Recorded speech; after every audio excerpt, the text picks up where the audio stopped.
2012. The year when Nintendo launched the Wii U, and Nokia was releasing phones that look like this, while Samsung announced the Samsung S3. Oh, and Apple was launching products that were just as expensive as they are now. But of course, arguably the biggest release in tech that year was Windows 8, the latest and highly anticipated version of Microsoft's operating system. And it was an absolute disaster. But why? Let's go back to 2012 and revisit the launch edition of Windows 8 and just see how bad it truly was to use this OS on a non-touchscreen PC. Okay, so I got our laptop here ready to start Windows 8 with its initial setup. So let's just name this PC Surfshark because I'm feeling Surfsharky today. Let me tell you, this keyboard is not the best. And you can also choose your color, which is kind of cool. So I'm gonna go with the Surfshark kind of color and press next.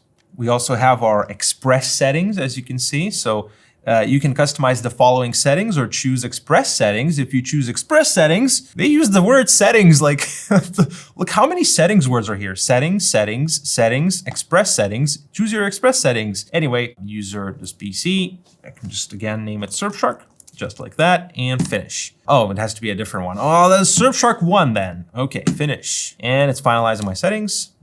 That menu and this whole setup kind of looks like Windows 10 install setup.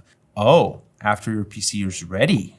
Ooh. Move your mouse into any corner. Oh man, yeah, I remember this. This was not good at all. But I kind of appreciate that they're already teaching you, but I think people who were installing this on non-touchscreen displays were already thinking like, oh dear, what's gonna happen? What is this going to be? And here we are, the dreaded, infamous, I would say, start menu of Windows 8. Just look at all these tiles. So to start off, let me say that if you are using a touchscreen display, this is probably okay, right? The size of these tiles are fairly huge and it would be kind of simple to press them. But for me, as a person who is moving from Windows 7, I'm immediately thinking, what am I looking at? Okay, so we have our mail, our calendar, Internet Explorer, the Windows Store, which was actually a new thing for Windows 8 and Windows in general. We have people, photos, maps, SkyDrive. What is SkyDrive? I thought it was called OneDrive. I guess at the time, OneDrive was SkyDrive, but anyway, I digress. We got finance and we have desktop. Let's press on desktop. Oh, look at that. We have our, well, Windows desktop as I know it, except that, oh wait, there is no start. Oh,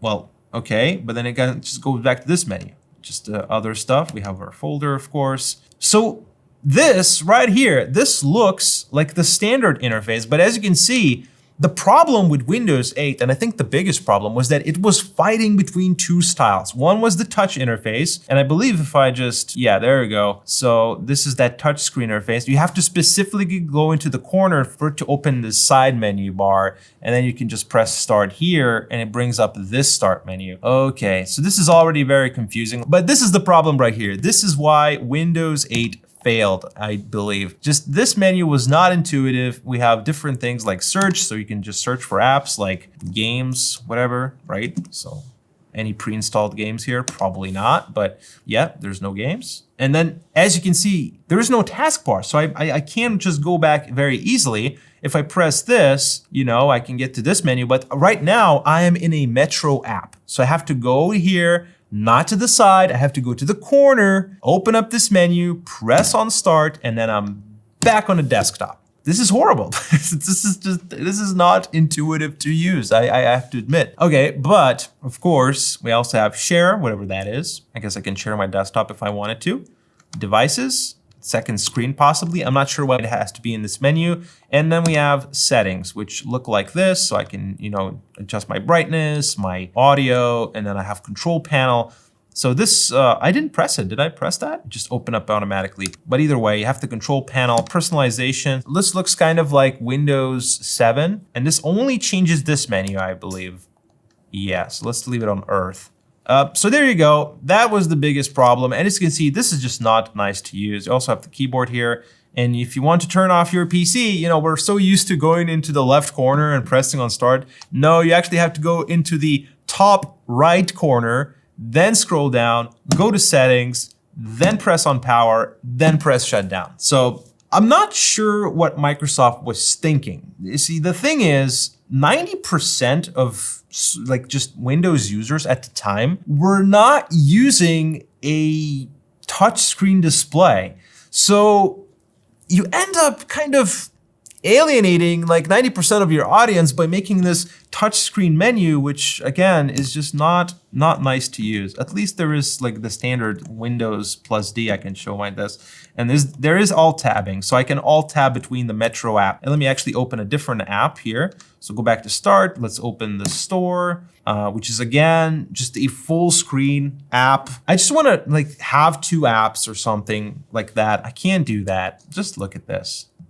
Right? So I'd have to just switch them like this. I'm not sure what they were thinking. Like, is this really easier? I feel like I'm not seeing everything I want to see in this kind of interface. So I think that's why it just failed. Yeah. But anyway, so we're going to connect to the internet. Just give me a second. I'll connect to the internet and we'll be right back. All right, so I did connect to the internet finally, and as you can see, the store doesn't work anyway, so I guess it's just eventually they closed it or something like that. But if I open stuff like calendar, I think that could work, right? Oh, you need a Microsoft account. Now, all right, so this actually brings up another topic. So with a lot of these apps, and I believe games as well, like you know, Free Cell or whatever the card game is, you can't use them unless you have a Microsoft account. So that was a bit of a controversy here where they essentially forced you to have a Microsoft account, which was something new at the time. Like right now, you know, nowadays with Windows 11 or 10, you kind of like, you can create a local account, but for a lot of services, you kind of just, people are just tend to use a Microsoft account. But this was a first time when they did this. So yeah, I can't access any of these. So essentially I'm going back here. Internet Explorer, yeah, here you go, Internet Explorer. Let's see if I can go to a website of some kind. I'm sure it will work, right? It should work. It does work, but as you can see, the formatting isn't the best. And it's just, I bet if I open YouTube, it just won't open also, right? YouTube.com, because yeah, it just tells me to update my browser, which I'm sure there's probably Firefox or something is still supported here because there's still probably folks using Windows 8, but anyway. But okay, so this is just the pre-installed stuff. What was also nice about Windows 8 was that if we go to the task manager, the task manager compared to Windows 7 was actually improved quite a bit. Obviously, we're kind of used to having this kind of similar, especially if you use Windows 10, this kind of task manager. But at the time, this was kind of new, and a lot of this stuff was actually pretty nice changes that you had. I thought this was going to be the time when they finally kill off the control panel. But as you can see, they had this right here, the PC settings, which I'll be honest, I didn't really like. The way they structured this. This was just kind of like, there's no icons on the side to show you quickly like recognize what these things are. It's just kind of a list, which I'm sure some people will prefer. Okay, notifications. This was actually a new thing that they added for Windows 8, is that notifications are now like, will appear as like a, what they call toast notifications. So just kind of on the side here, which was actually pretty nice at the time. Search was also improved. So this was, again, a good thing. So again, I'm just going through this list, but a lot of the things, and privacy, again, privacy was not as bad as it was in Windows 10 later on. So, you know, they didn't kind of stumble here anyway. Devices, and I believe, if I remember correctly, there was also an option here to, if I have a USB pen drive, if I used it, I can actually make a bootable Windows 8 pen drive, which is actually was pretty nice thing. And updates, as you can see, it was just kind of this kind of interface. I'm sure it will find something here, probably like Windows 8.1. A lot of the things that they did was actually good. It's just the way they packaged it and presented it. That's when they really stumbled. And unfortunately, that was the part where that was probably kind of important, because otherwise people will not care if the rest of the OS was good. If the way you demonstrate and how you use it, the main parts of the OS are not good. Now, what's also nice is that you can actually like just take these and just kind of remove them, I bet. Yeah, just unpin. So I guess a lot of people just had this very clean.